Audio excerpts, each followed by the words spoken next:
대법원 2026년 4월 30일 선고 2023-216388 판결 사건명 부당 이득금 1. 채권자 대위권의 행사 요건인 보전의 필요성이 있는지 판단하는 기준 채권자는 자기의 채권을 보전하기 위하여 일신에 전속한 권리가 아닌 한 채무자의 권리를 행사할 수 있다. 민법 제404조 제1항 권리의 행사 여부는 권리자가 자유로운 의사에 따라 결정하는 것이 원칙이다. 채무자가 스스로 권리를 행사하지 않는데도 채권자가 채무자를 대위하여 채무자의 권리를 행사할 수 있으려면 그러한 채무자의 권리를 행사함으로써 채권자의 권리를 보전해야 할 필요성이 있어야 한다. 여기에서 보전의 필요성은 채권자가 보전하려는 권리의 내용, 채권자가 보전하려는 권리가 금전 채권인 경우, 채무자의 자력 유무, 채권자가 보전하려는 채권과 대위하여 행사하려는 권리의 관련성 등을 종합적으로 고려하여 채권자가 채무자의 권리를 대위하여 행사하지 않으면 자기 채권의 완전한 만족을 얻을 수 없게 될 위험이 있어 채무자의 권리를 대위하여 행사하는 것이 자기 채권의 현실적 이행을 유효, 적절하게 확보하기 위하여 필요한지를 기준으로 판단하여야 하고 채권자 대위권의 행사가 채무자의 자유로운 재산관리 행위에 대한 부당한 간섭이 되는 등 특별한 사정이 있는 경우에는 보전의 필요성을 인정할 수 없다. 2.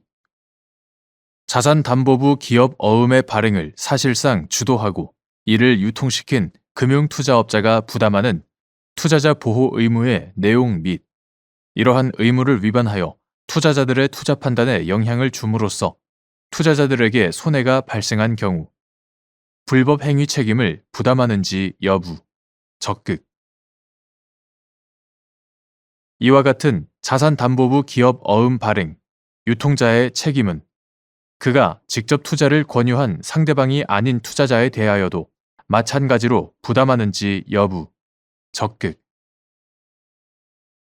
자산담보부 기업 어음 Asset-backed commercial paper 자산담보부 기업 어음이란 특정 자산, 이하 유동화 자산이라 한다. 유동화 자산을 기초로 하여 자산 유동화를 위해 발행되는 자본시장과 금융투자업에 관한 법률, 이하 자본시장법이라 한다. 자본시장법 제4조 제3항의 기업 어음을 의미한다. 자산담보부 기업 어음은 일반적인 기업 어음과는 달리 유동화 자산의 현금 흐름으로 상환될 것이 예정되어 있어 유동화 자산의 수익 구조와 위험 요인 및 유동화 자산을 통한 투자 회수 구조 등에 따라 그 투자에 따르는 위험, 이하 유동화 자산 위험이라 한다. 유동화 자산 위험이 달라질 수 있다.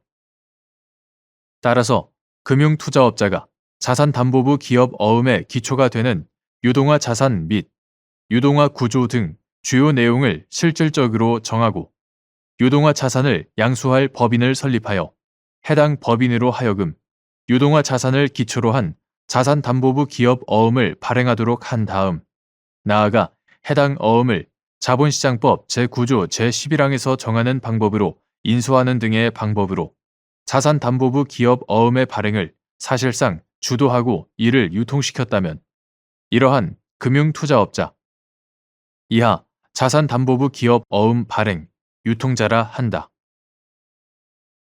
자산담보부 기업 어음 발행, 유통자는 투자자들이 자산담보부 기업 어음에 투자하는데 직접적인 이해관계가 있을 뿐만 아니라 자산담보부 기업 어음 투자에 관하여 1차적으로 정보를 생산하고 이를 제공하는 지위에 있으므로 유동화 자산의 수익 구조와 위험 요인 및 유동화 자산을 통한 투자 회수 구조 등 중요 사항에 관하여 정확한 정보를 생산하여 투자자들에게 제공할 의무가 있다.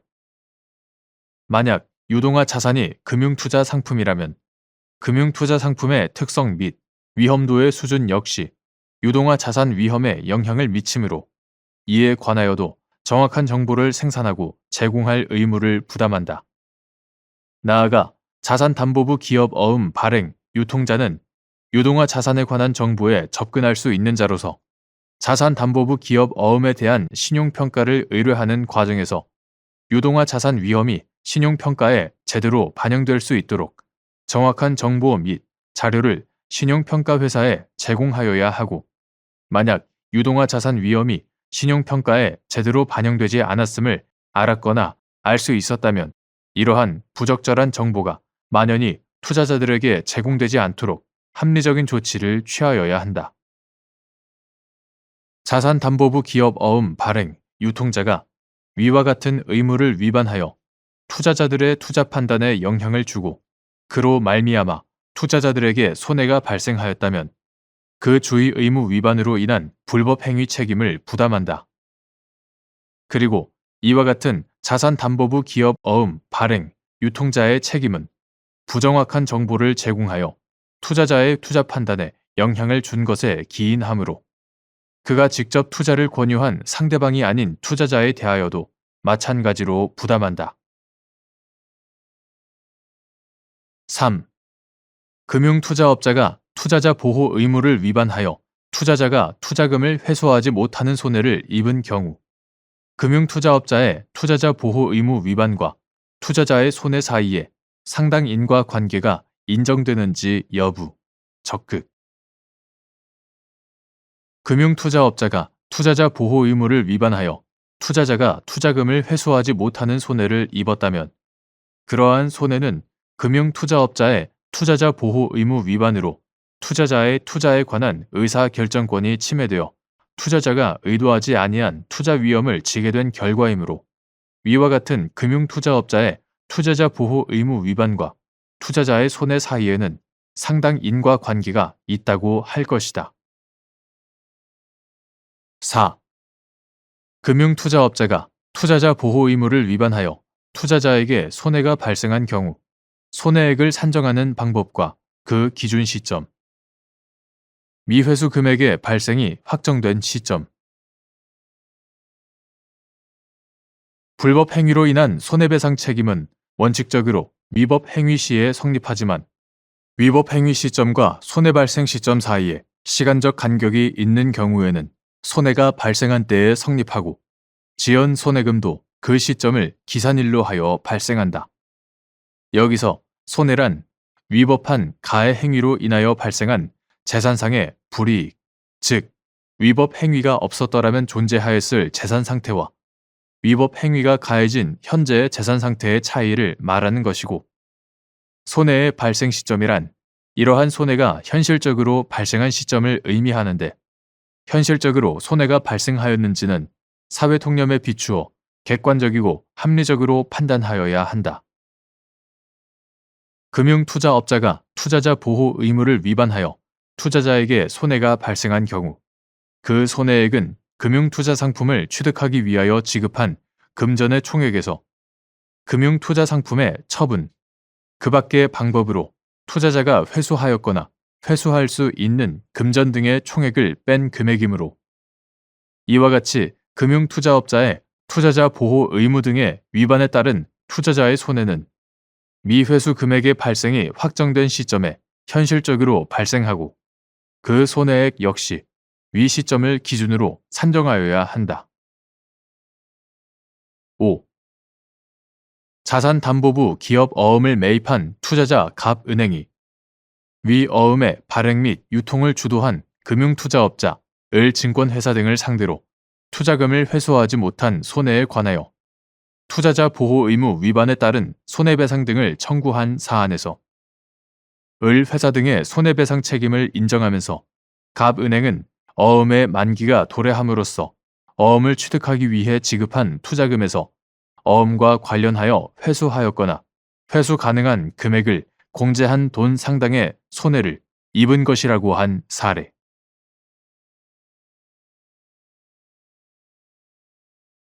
대법원 2026년 4월 30일 선고 2023-295978 판결 사건명 집행 판결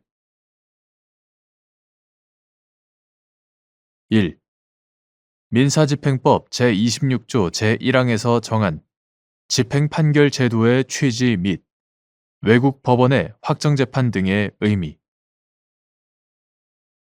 외국 법원의 확정재판 등에서 확인된 권리의 강제 실현을 넘어서는 내용의 집행판결을 구할 수 있는지 여부. 소극. 민사집행법 제26조 제1항은 외국 법원의 확정판결 또는 이와 동일한 효력이 인정되는 재판, 이하 확정재판 등이라 한다. 확정재판 등에 기초한 강제집행은 대한민국 법원에서 집행판결로 그 강제집행을 허가하여야 할 수 있다 라고 규정하고 있다. 여기서 정하여진 집행판결 제도는 재판권이 있는 외국의 법원에서 행하여진 확정재판 등에서 확인된 당사자의 권리를 우리나라에서 강제적으로 실현하고자 하는 경우에 다시 소를 제기하는 등 이중의 절차를 강요할 필요 없이 그 외국의 확정재판 등을 기초로 하되 단지 우리나라에서 그 확정재판 등의 강제 실현이 허용되는지 여부만을 심사하여 이를 승인하는 집행판결을 얻도록 함으로써 권리가 원활하게 실현되기를 원하는 당사자의 요구를 국가의 독점적, 배타적 강제집행권 행사와 조화시켜 그 사이에 적절한 균형을 도모하려는 취지에서 나온 것이다. 이러한 취지에 비추어 보면 위 규정에서 정하는 외국 법원의 확정재판 등이라고 함은 재판권을 가지는 외국의 사법기관이 그 권한에 기하여 사법상의 법률 관계에 관하여 대립적 당사자에 대한 신문 등으로 의견 진술의 기회가 보장되는 절차에서 종국적으로 한 재판으로서 구체적 급부의 이행 등 그 강제적 실현에 적합한 내용을 가지는 것을 의미한다. 또한 민사집행법 제26조, 제27조에서 규정하는 집행판결은 외국 법원의 확정재판 등의 옳고 그름을 조사하지 아니한 채 민사소송법에서 정하는 승인, 집행의 요건을 갖추고 있는지 여부만을 심사하여 집행력을 부여하는 것이므로 외국 법원의 확정재판 등에서 확인된 권리의 강제 실현을 넘어서는 내용의 집행판결을 구하는 것은 집행판결 제도의 취지에 반하여 허용되지 아니한다. 2. 외국 법원의 확정재판 등에 대한 집행판결을 하기 위해서는 이를 승인할 수 있는 요건을 갖추어야 하는지 여부. 적극. 민사소송법 제217조 제1항 제3호에서 외국 법원의 확정재판 등을 승인한 결과가 대한민국의 선량한 풍속이나 그 밖의 사회 질서에 어긋나는지 판단하는 방법. 이때 그 확정재판 등의 주문뿐 아니라 이유 및 이를 승인할 경우 발생할 결과까지 종합하여 검토하여야 하는지 여부. 적극. 외국 법원의 확정 판결 또는 이와 동일한 효력이 인정되는 재판, 이하 확정 재판 등이라 한다. 확정 재판 등에 대한 집행 판결을 하기 위해서는 이를 승인할 수 있는 요건을 갖추어야 한다. 민사소송법 제217조 제1항 제3호는 외국 법원의 확정 재판 등의 승인이 대한민국의 선량한 풍속이나 그 밖의 사회 질서에 어긋나지 아니할 것을 외국 재판 승인 요건의 하나로 규정하고 있다. 여기서 그 확정 재판 등을 승인한 결과가 대한민국의 선량한 풍속이나 그 밖의 사회 질서에 어긋나는지 여부는 그 승인 여부를 판단하는 시점에서 그 확정 재판 등의 승인이 우리나라의 국내법 질서가 보호하려는 기본적인 도덕적 신념과 사회 질서에 미치는 영향을 그 확정 재판 등이 다룬 사안과 우리나라와의 관련성의 정도에 비추어 판단하여야 한다. 이때 그 확정 재판 등의 주문뿐 아니라 이유 및 이를 승인할 경우 발생할 결과까지 종합하여 검토하여야 한다. 3. 대한민국 국적의 갑이 미국 영주권자로 미국에서 거주하던 중 유언을 남기지 않고 사망한 후 국내 법원에서 을을 갑의 상속재산 관리인으로 선임하는 심판을 하여 그 심판이 확정되었는데 병이 미국 법원에서 자신을 갑의 상속재산 관리인으로 임명하고 자신에게 갑의 상속재산을 관리할 모든 권한을 부여하는 내용의 검인 명령을 받은 다음 국내 법원에서 을을 상대로 대한민국에 소재하는 갑의 상속재산인 부동산에 관하여 위 검인 명령에 기한 병의 매각 강제 집행을 허가한다는 내용의 집행 판결을 구한 사안에서 병의 소가 부적법하다고 본 원심 판단이 정당하다고 한 사례.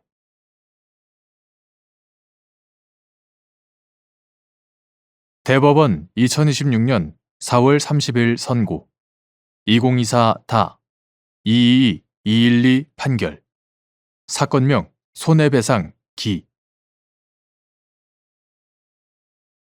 1.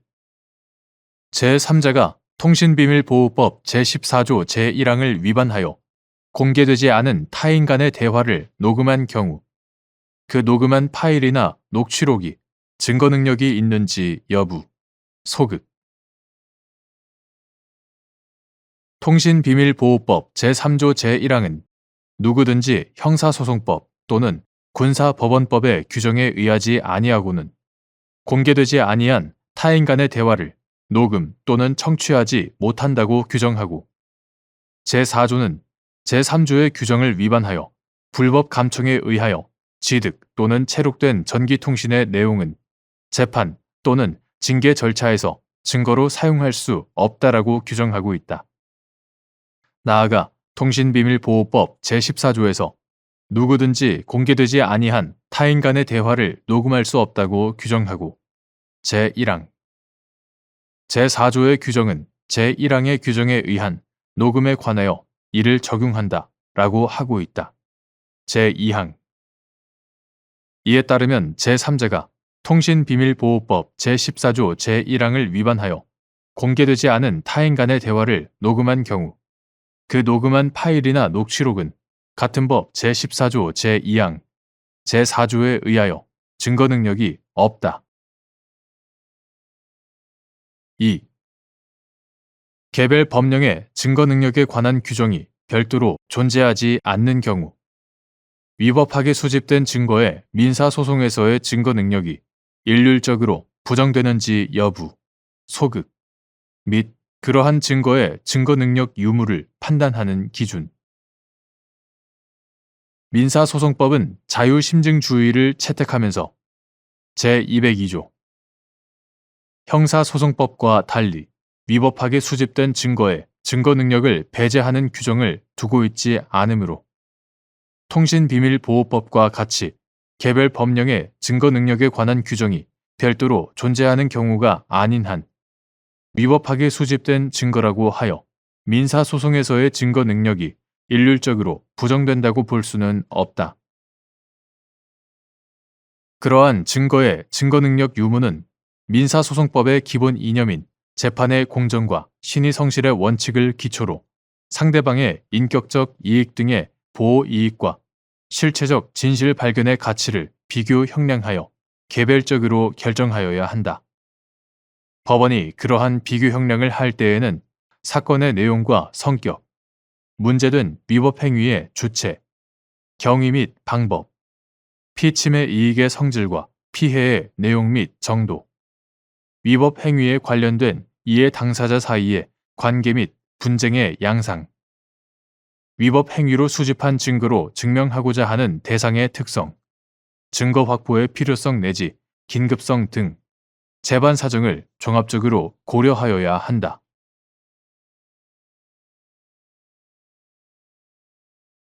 대법원 2026년 4월 30일 선고 2025다 210837 판결 사건명 부당이득금 1. 9. 국세기본법 제81조의 4, 제2항에 따라 금지되는 재조사에 기하여 과세처분을 한 경우 그 자체로 위법한지 여부, 원칙적 적극 및 이는 과세관청이 그러한 재조사로 얻은 과세 자료를 과세처분의 근거로 삼지 않았다거나 이를 배제하고서도 동일한 과세 처분이 가능한 경우에도 마찬가지인지 여부. 적극. 9. 국세기본법 2018년 12월 31일 법률 제16097호로 개정되기 전의 것. 이하 같다.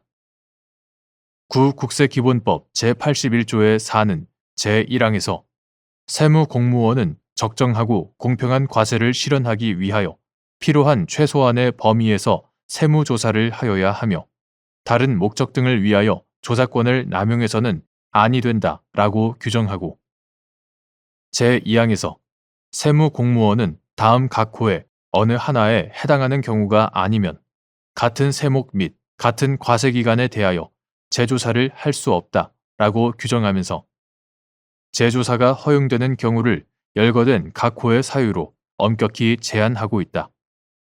이와 같이 한정적으로 열거된 요건을 갖추지 못한 경우 같은 세목 및 같은 과세 기간에 대한 재조사는 납세자의 영업의 자유나 법적 안정성을 심각하게 침해할 뿐 아니라 세무조사권의 남용으로 이어질 우려가 있으므로 원칙적으로 금지되고 나아가 이러한 중복 세무조사 금지의 원칙을 위반한 때에는 과세 처분의 효력을 부정하는 방법으로 통제할 수밖에 없는 중대한 절차적 하자가 존재한다고 보아야 한다.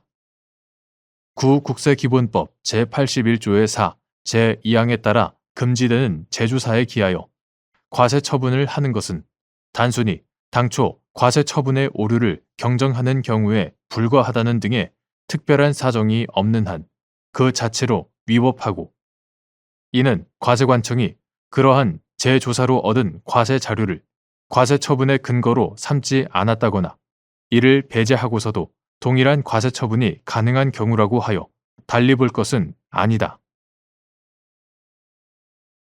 2. 조세 범칙 조사에 9. 국세기본법 제81조의 4, 제2항이 정한 중복 세무조사 금지의 원칙을 위반한 하자가 존재하는 경우 그에 따른 통고 처분의 효력이 부정되는지 여부. 적극. 9. 조세범 처벌절차법 2018년 12월 31일 법률 제16108호로 개정되기 전의 것. 이하 같다.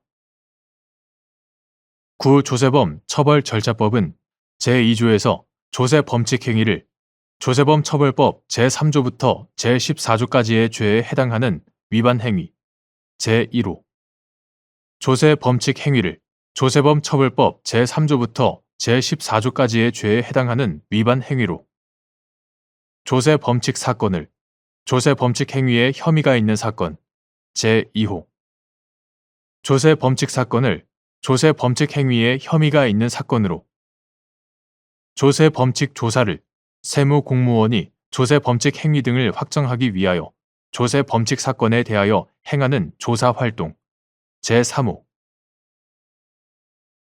조세범칙 조사를 세무공무원이 조세범칙 행위 등을 확정하기 위하여 조세범칙 사건에 대하여 행하는 조사활동으로 각각 규정하는 한편 제7조 제1항 각 호에서 지방국세청장 또는 세무서장은 조세범칙 행위에 혐의가 있는 자를 처벌하기 위하여 증거 수집 등이 필요한 경우 등에는 조세범칙 조사를 실시하여야 한다고 규정하고 있다. 이러한 조세범칙 조사의 법적 성질은 기본적으로 행정 절차에 해당한다. 한편 9. 조세범 처벌절차법 제13조 제1호는 조세범칙 사건에 대한 처분 중 하나로 통고 처분을 들고 있고 이에 관하여 제15조 제1항 각 호 및 제4항은 지방국세청장 또는 세무서장은 조세범칙 행위의 확증을 얻었을 때에는 대통령령으로 정하는 바에 따라 그 대상이 되는 자에게 그 이유를 구체적으로 밝히고 대통령령으로 정하는 부과 기준에 따른 벌금 상당액 등을 납부할 것을 통고하여야 한다고 규정하고 있다.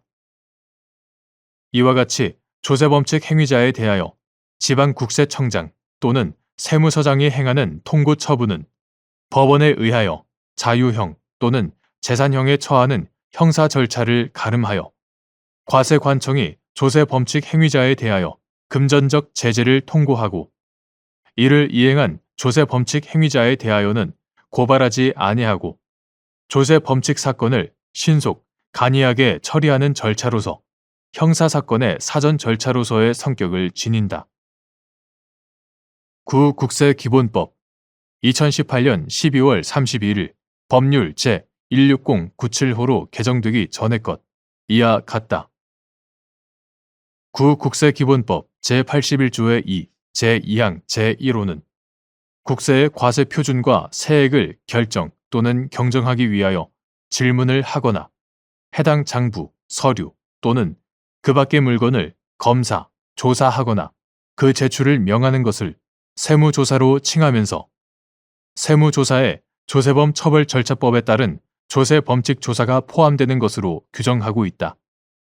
여기에 위법한 세무조사를 금지하고 세무조사권의 남용을 방지하고자 하는 구국세기본법 제81조의 4의 취지, 헌법 제12조 제1항에서 규정하고 있는 적법 절차의 원칙은 형사소송 절차에 국한되지 아니하고 세무공무원이 과세권을 행사하는 경우에도 마찬가지로 준수되어야 하며 조세범칙 조사는 납세자에 대한 불이익의 측면에서 일반 행정 절차에 비해 적법 절차의 원칙이 더욱 엄격하게 관철될 필요성이 있다는 점까지 덧붙여 고려하면 구국세기본법 제81조의 4, 제2항이 정한 중복 세무조사 금지의 원칙은 조세범 처벌절차법에 따른 조세범칙 조사에 대해서도 마땅히 적용된다고 보아야 한다.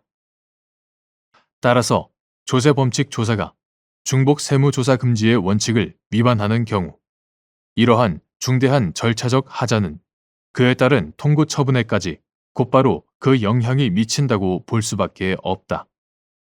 통고 처분에 선행한 조세범칙 조사에 중복 세무조사 금지의 원칙을 위반한 하자가 존재하는 경우 해당 통고 처분에는 조세범칙 행위의 확정의 필수적 전제가 되는 절차적 적법성이 구비된 것으로 볼 수 없어 그 효력이 부정된다고 봄이 타당하다. 3.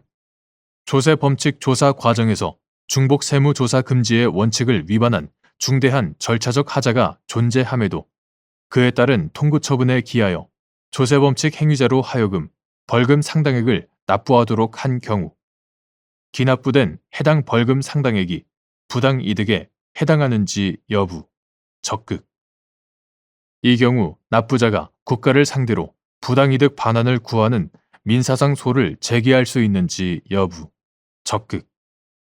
및 민사법원이 선결 문제로서 통고 처분의 효력 여부를 판단할 수 있는지 여부, 적극.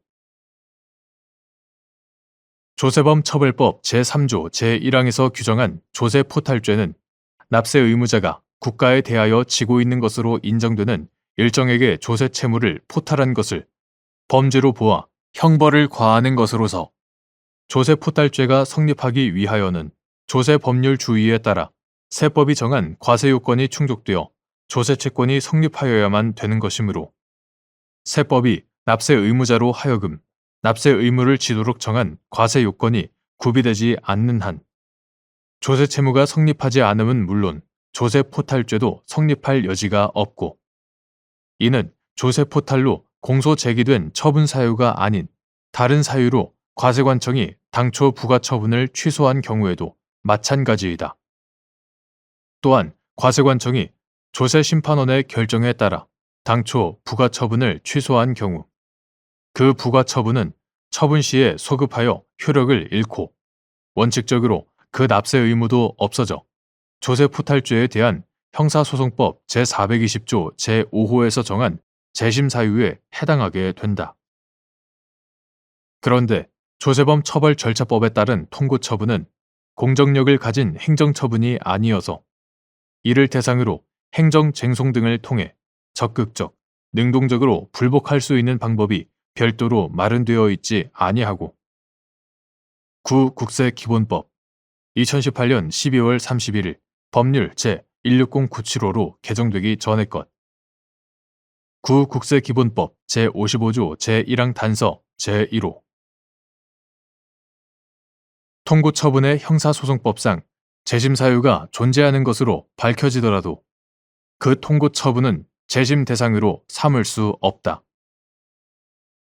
조세 범칙조사 과정에서 중복 세무조사 금지의 원칙을 위반한 중대한 절차적 하자가 존재함에도 그에 따른 통고 처분에 기하여 조세 범칙 행위자로 하여금 벌금 상당액을 납부하도록 한 경우 이에 대한 어떠한 불복 방법도 허용되지 않고 그와 같이 형성된 법률 관계를 그대로 완결시키는 것은 현저히 부당하고 조세 채무 또는 납세 의무가 부존재하는 경우 만일 조세 범칙 행위자가 통고 처분에 따른 벌금 상당액을 임의로 납부한 것이 아니라 정식의 불복 절차를 거쳐 확정된 유죄 판결에 따라 납부한 것이었다면 형사소송법상 재심 절차에 의해 권리구제를 받을 가능성이 있다는 점과의 균형을 고려할 때 더욱 그러하다. 이러한 사정들을 고려하면 이 경우 기납부된 해당 벌금 상당액은 소급하여 법률상 원인을 흠결한 것이 되어 부당이득에 해당한다고 보아야 한다. 위와 같이 조세범칙 행위자가 통고 처분을 이행하기 위해 납부한 벌금 상당액이 부당이득에 해당할 경우 납부자는 권리구제를 위해 국가를 상대로 부당이득 반환을 구하는 민사상소를 제기할 수 있고 이 경우 민사법원은 선결 문제로서 통고 처분의 효력 여부를 판단할 수 있다. 4. 과세관청이 법인에 대하여 세무조사 결과 통지를 하면서 입금 누락 등으로 인한 법인세 포탈에 관하여 조세범 처벌법 위반으로 고발 또는 통고 처분을 한 경우 소득 처분에 따른 소득금액 변동 통지와 관련된 조세 포탈에 대하여도 과세전 적부심사의 예외 사유인 고발 또는 통고 처분을 한 것으로 볼 수 있는지 여부, 소극 및 이 경우 세무조사 결과 통지 후 과세전 적부심사 청구 또는 그에 대한 결정이 있기 전에 이루어진 소득금액 변동 통지의 효력, 원칙적 무효. 9. 국세기본법 2018년 12월 31일 법률 제16097호로 개정되기 전의 것 이하 같다. 9. 국세기본법 제81조의 15는 제1항 본문 및 제1호에서 제81조의 12에 따른 세무조사 결과에 대한 서면 통지 이하 세무조사 결과 통지라 한다. 세무조사 결과 통지를 받은 자는 통지를 받은 날부터 30일 이내에 통지를 한 세무서장이나 지방국세청장에게 통지 내용의 적법성에 관한 심사 이하 과세전 적부심사라 한다. 과세전 적부심사를 청구할 수 있다고 규정하면서 제2항 제2호에서 조세범 처벌법 위반으로 고발 또는 통고 처분하는 경우에는 제1항을 적용하지 않는다고 정하고 있다.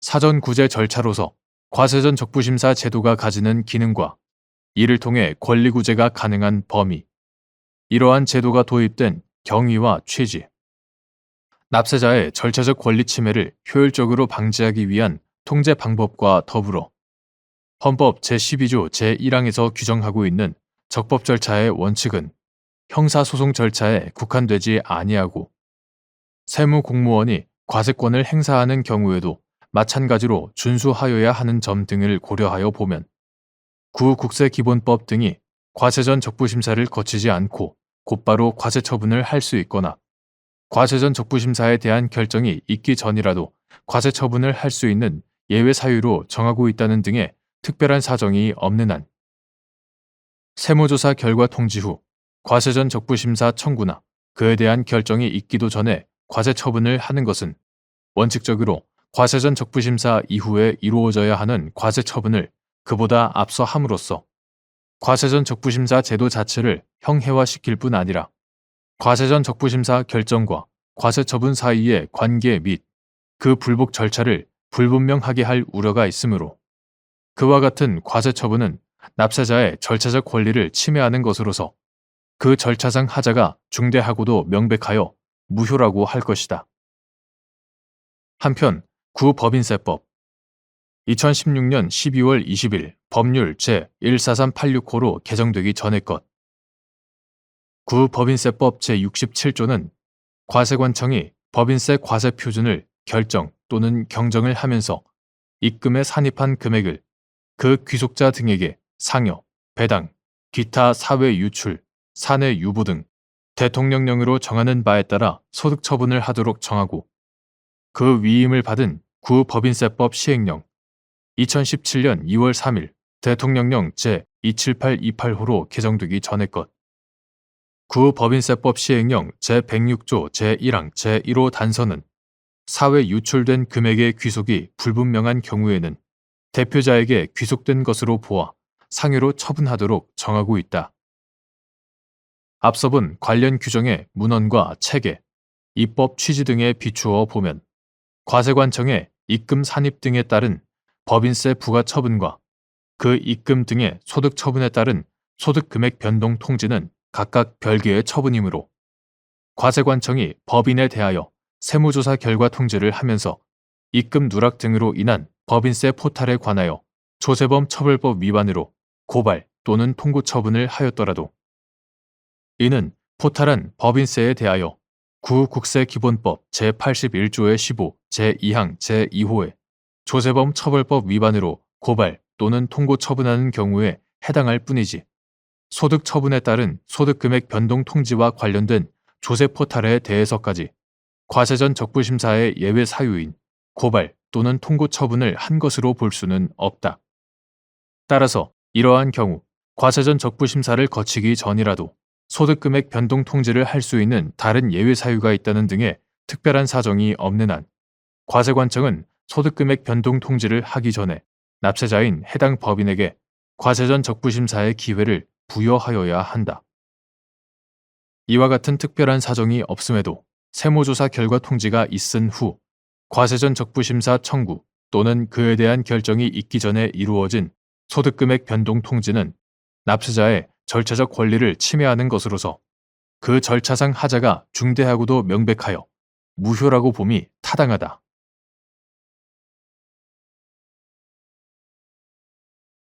대법원 2026년 4월 30일 선고 2025다 213488 판결 사건명 매매 잔금 등 청구의 소 1. 약관의 해석에서 작성자 불이익의 원칙 약관은 신의 성실의 원칙에 따라 해당 약관의 목적과 취지를 고려하여 공정하고 합리적으로 해석하되 개별 계약 당사자가 의도한 목적이나 의사를 참작하지 않고 평균적 고객의 이해 가능성을 기준으로 객관적, 획일적으로 해석하여야 한다. 그리고 특정 약관 조항을 그 목적과 취지를 고려하여 공정하고 합리적으로 해석하기 위해서는 특별한 사정이 없는 한 약관 조항의 문헌이 갖는 의미뿐만 아니라 약관 조항이 전체적인 논리적 맥락 속에서 갖는 의미도 고려해야 한다. 위와 같은 해석을 거친 후에도 약관 조항이 객관적으로 다의적으로 해석되고 각각의 해석이 합리성이 있는 등 해당 약관의 뜻이 명확하지 않은 경우에는 고객에게 유리하게 해석하여야 한다. 2. 채무 불이행으로 인한 손해배상액의 예정이 있는 경우 채권자는 채무 불이행 사실만 증명하면 예정 배상액을 청구할 수 있는지 여부, 적극 및 이때 채무자가 자신의 귀책 사유가 없음을 주장, 증명함으로써 예정 배상액의 지급 책임을 면할 수 있는지 여부, 원칙적 적극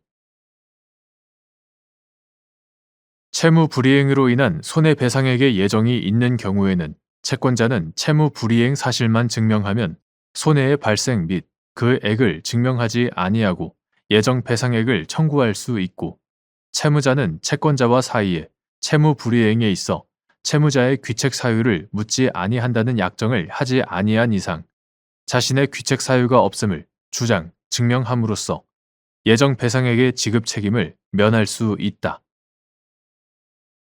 3. 갑 지역주택조합과 을 등이 체결한 조합 가입 계약에서 조합원이 조합원 자격을 상실하는 경우 기납입한 조합원 분담금 중 갑 조합에 귀속되는 위약금, 조합원 분담금 총 약정금의 10%, 위약금 등을 공제한 납입 원금만을 환불한다고 규정하였는데 을 등이 분담금 중 계약금 미납분에 대한 이행기 도래 전에 조합원 자격을 상실하자 갑조합이 을 등을 상대로 위 환불 규정에 따른 위약금의 지급을 구한 사안에서 위 환불 규정은 위약금을 조합원 분담금 총 약정금의 10%로 정하였는데 위 조합 가입 계약에 따른 총 분담금은 해당 조합원이 배정받은 동호수의 층수에 따라 달라짐에도 아직 동호수가 배정되기 전이므로 조합원 분담금 총 약정금은 고객인 조합원에게 유리하게 분담금 총액이 가장 적은 1층의 분담금 총액을 기준으로 산정하는 것이 합리적이고 한편 갑조합이 주택조합 설립 인가를 받은 날부터 3년 내에 사업계획 승인을 받지 못하였다고 하더라도 그러한 사정만으로 조합원들에 대하여 위약금을 면제할 만큼 조합원들의 조합원 자격 유지 의무 위반에 대한 귀책 사유를 부정하기 어렵다고 한 사례.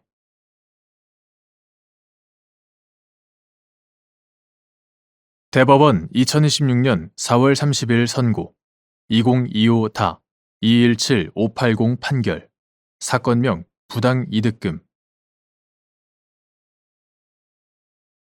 9. 토양환경 보전 법령상 복수의 정화 책임자가 있는 경우 선순위 정화 책임자가 정화 비용을 최종적으로 부담하고 후순위 정화 책임자에게 구상권을 행사하지 못하는지 여부 원칙적 적극 예외적으로 선순위 정화 책임자가 후순위 정화 책임자에게 구상권을 행사하는 것이 허용되는지 여부 적극 9. 토양환경보전법 제10조의 4, 제4항에 다른 정화 책임자의 부담 부분을 산정하는 기준 및 공익사업 등의 시행으로 토지의 지목이 변경됨에 따라 상향된 토양 오염의 우려 기준이 적용되어 오염 토양의 정화 비용이 상승하게 된 경우 그와 같은 사정을 부담 부분 산정에 고려하여야 하는지 여부 적극 지목 변경이 제대로 이루어지지 않았거나 지목이 잘못 기재되는 등의 사정으로 토지의 지목과 현황이 일치하지 않게 된 경우 토양 오염의 우려 기준을 정하는 기준 현황 9. 토양환경보전법 2025년 10월 1일 법률 제21065호로 개정되기 전의 것 이하 같다. 9. 토양환경보전법 제10조의 4 제1항은 다음 각 호의 어느 하나에 해당하는 자는 정화 책임자로서 제15조 제3항 등에 따라 토양 정밀 조사, 오염 토양의 정화 또는 오염 토양 개선 사업의 실시, 이하 토양 정화 등이라고 한다. 토양 정화 등을 하여야 한다고 규정하면서 제1호에서는 토양 오염물질의 누출, 유출, 투기, 방치 또는 그 밖의 행위로 토양 오염을 발생시킨 자를 제4호에서는 토양 오염이 발생한 토지를 소유하고 있었거나 현재 소유 또는 점유하고 있는 자를 들고 있다. 같은 조 제3항은 시장 등은 토양 정화 등을 명할 수 있는 정화 책임자가 둘 이상인 경우에는 대통령령으로 정하는 바에 따라 해당 토양 오염에 대한 각 정화 책임자의 귀책 정도, 신속하고 원활한 토양 정화의 가능성 등을 고려하여 토양 정화 등을 명하여야 한다고 규정하고 있다.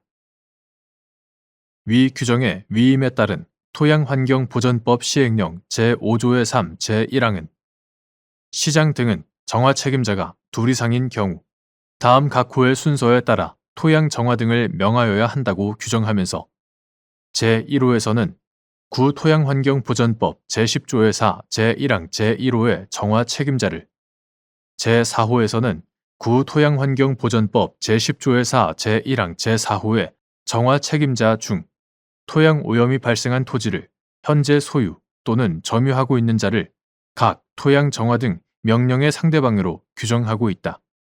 또한 구토양환경보전법 제10조의 4 제4항은 제15조 제3항 등에 따라 토양 정화 등의 명령을 받은 정화 책임자가 자신의 비용으로 토양 정화 등을 한 경우에는 다른 정화 책임자의 부담 부분에 관하여 구상권을 행사할 수 있다고 규정하고 있다. 위와 같은 관계 법령의 내용 및 체계에 구토양환경보전법 제10조의 4, 제3항, 제4항 및 토양환경보전법 시행령 제5조의 3, 제1항이 복수의 정화 책임자에 대한 토양 정화 등 명령의 순서 및 구상권에 관하여 정하고 있는 점까지 보태어 보면 선순위 정화 책임자는 정화 비용을 최종적으로 부담하여야 하고 후순위 정화 책임자에게 구상권을 행사하지 못하는 것이 원칙이라고 보아야 한다. 그러나 자기 책임의 원칙이나 형평의 원칙에 비추어 선순위 정화 책임자가 후순위 정화 책임자에게 구상권을 행사하는 것을 허용하여야 하는 예외적인 경우도 충분히 상정할 수 있다. 토양환경보전법령이 정한 정화 책임의 우선순위는 신속하고 효과적인 토양 정화라는 공법적인 관점을 우선하여 정해진 것일 뿐 사인 간의 구체적 이익 형량의 문제까지 고려한 것이라고 보기는 어렵다. 그러므로 구상권의 행사가 허용되는 정화 책임자들 사이의 최종적인 비용 부담은 형평의 원칙 등까지 구체적으로 고려하여 민사법적으로 정해져야 한다. 다수의 정화 책임자 사이의 구상관계를 규정한 구토양환경보전법 제10조의 4, 제4항에 다른 정화 책임자의 부담 부분은 토양 오염의 원인 및 토양 오염 물질의 종류와 양, 정화 책임자가 토양 오염 및 정화 비용 발생에 기여한 정도와 귀책 사유, 토양 오염의 정화에 따른 이익의 귀속 조치와 정화 비용의 발생 경위 등을 고려하여 합리적으로 판단하여야 한다. 특히 공익사업 등의 시행으로 토지의 지목이 변경됨에 따라 상향된 토양 오염의 우려 기준이 적용되어 오염 토양의 정화 비용이 상승하게 된 경우에는 그와 같은 사정을 부담 부분 산정에 충분히 고려하여야 한다. 한편 구토양환경보전법 시행규칙 2024년 12월 12일 환경부령 제11345로 개정되기 전의 것 구토양환경보전법 시행규칙 제1조의 5 별표 3 비고 제6호 본문은 토양 오염의 우려 기준을 조치명령 당시의 지목을 기준으로 하도록 정하고 있다. 그러나 토지 소유자가 적법하게 토지의 형질 변경에 대한 개발 행위 허가 등을 받아 토지를 이용하였으나 지목 변경만이 이루어지지 않았거나 행정청의 잘못된 업무 처리로 지목이 잘못 기재되는 등의 사정으로 토지의 지목과 현황이 일치하지 않게 된 경우에는 현황을 기준으로 우려 기준을 정함이 타당하다. 토양 오염 물질과 인간의 접촉 여부, 토양 오염 물질로부터 토양 환경을 보존해야 할 필요성의 정도 등은 지적 공부상 지목보다는 토지의 현황에 더욱 큰 영향을 받으므로 지목을 기준으로 하는 것은 국민 건강 및 환경상의 위해를 예방하고 토양 생태계를 보존하려는 구 토양환경보전법의 목적에 부합한다고 보기 어렵기 때문이다.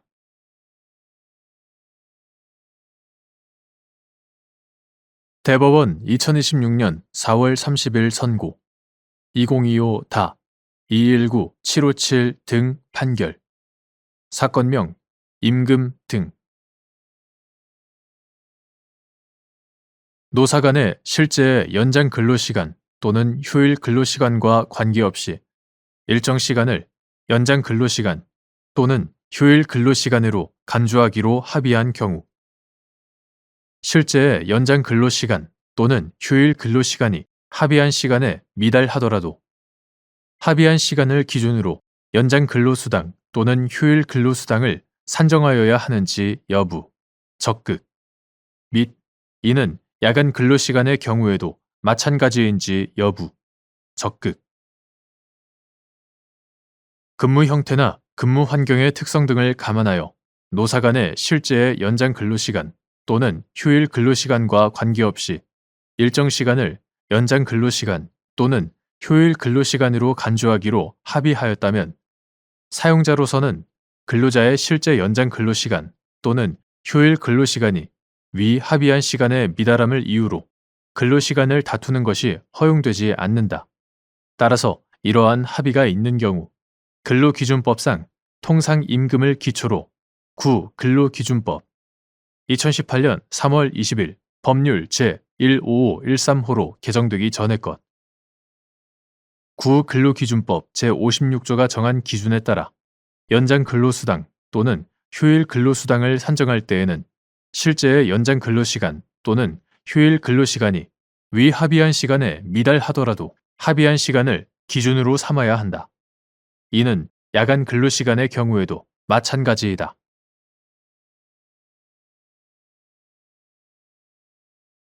대법원 2026년 4월 30일 선고 2025-220178 판결 사건명 부당이득금 반환.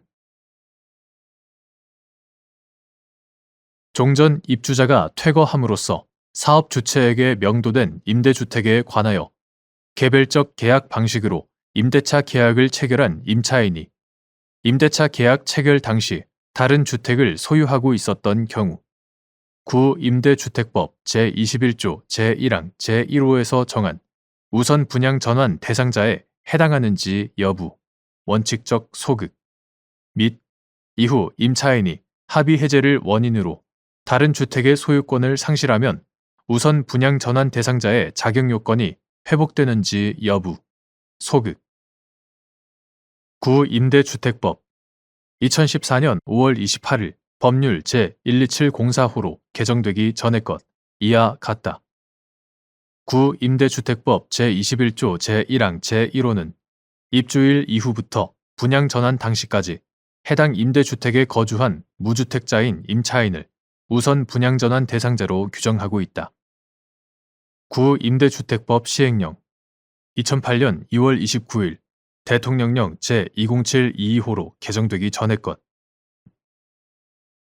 구임대주택법 시행령 제11조 및 구임대주택법 시행규칙 2007년 3월 27일 건설교통부령 제553호로 개정되기 전의 것 이하 같다.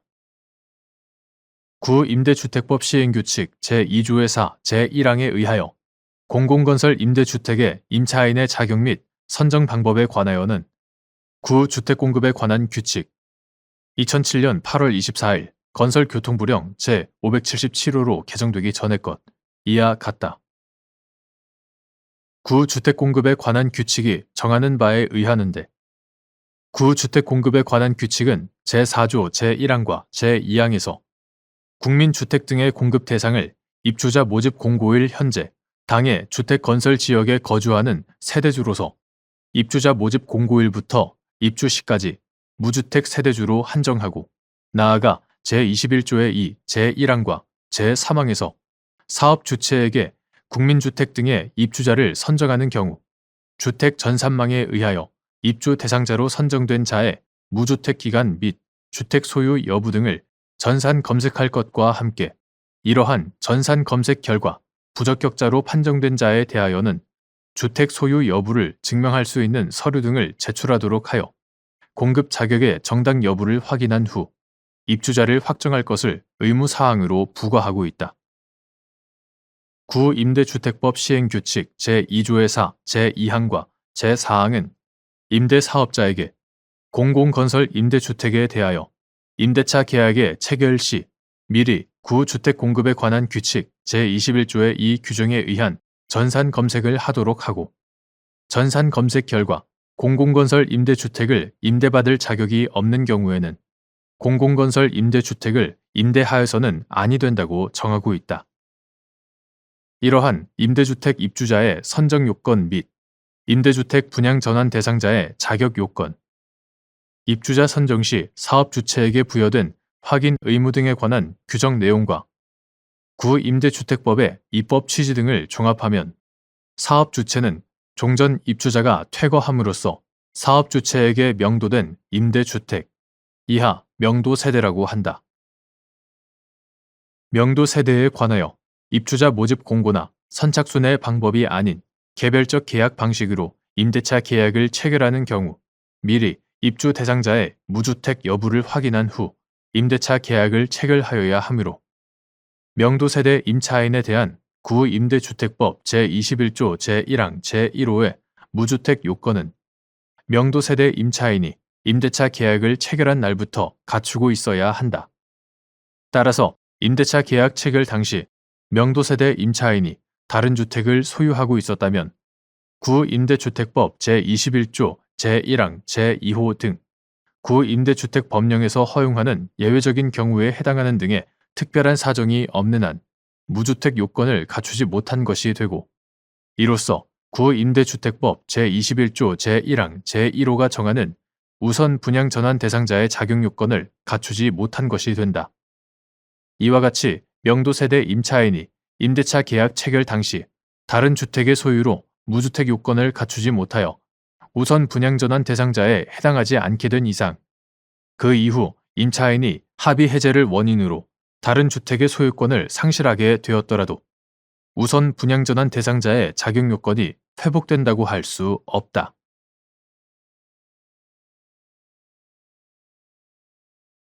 대법원 2026년 4월 30일 선고 2025-220458 판결 사건명 소유권 이전 등기 절차 이행 등의 소 1. 법원이 부적법한 소송수계 신청을 받아들여 소송을 진행한 후 소송수계 신청인이나 소송수계 피신청인을 당사자로 하여 선고한 판결이 위법한지 여부 적극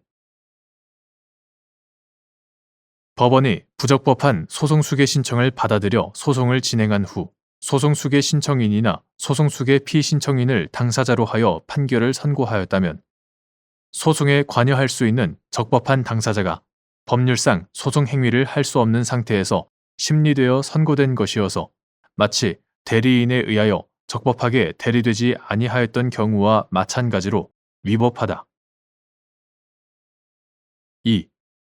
갑이 을을 상대로 제기한 소송의 제1심 변론 종결 후 을이 사망하였고 이후 제1심 판결이 선고되었는데 갑이 제1심 판결에 대하여 항소를 제기한 다음 을을 그의 자녀인 병과 정으로 변경하는 당사자 표시 정정을 신청하였으며 원심이 이들을 을의 적법한 소송 수계인으로 인정하여 소송 절차를 진행한 후 병과 정을 을의 소송 수계인으로 표시하여 판결을 선고하였으나 한편 정이 원심 계속 중 을에 대한 상속 포기 신고를 하여 그 신고가 수리되었던 사안에서 정은 상속 포기 신고가 수리되어 처음부터 상속인이 아니었던 것이 되므로 갑의 정에 대한 소송 수계 신청은 부적법한데도 원심이 이를 받아들이고 정을 당사자로 하여 판결을 선고한 것은 잘못이라고 한 사례.